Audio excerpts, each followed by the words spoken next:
Kim Chiu dumating na sa Showtime Studio. Kim at Darren sabay nanood sa dressing room.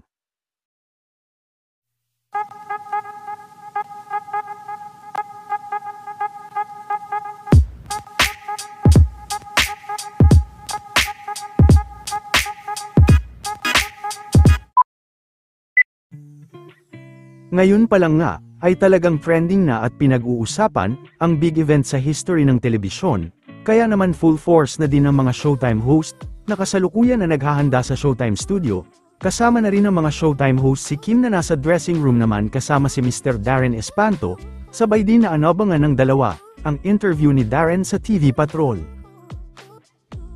Ayon nga sa interview ni Darren, ay marami umano silang inihandang espesyal para bukas. Besti ako yun! Ako yun! Paka-OA. Paka-OA ng ano. Ibinahagi naman ni Miss Iya Villania, kung gaano kakabasian sa kanyang behind the scene, bago ang kanyang pag-ere kanina.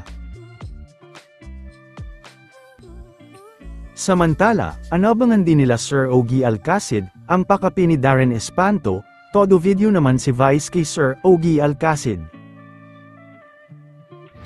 Ito iniintay ko yung kape ni yung Kardashian kasi yung kape ni Darren. Tagal-tagal naman ang kape mo. Kapag yung kape mo. Baby Dars, saan mo na pwesto? Tapos mamaya. Pwesto muna. May pati. Pakita lang yung blacklist ko. Binabangan ko yung kakainin ni Sean. Pwesto niya. Nakuha na naman ng video si Mr. Paulo Avellino, sa kanyang paglalakad, bago ang simula ng kanilang media con kanina. Excited ka ba? Siyempre.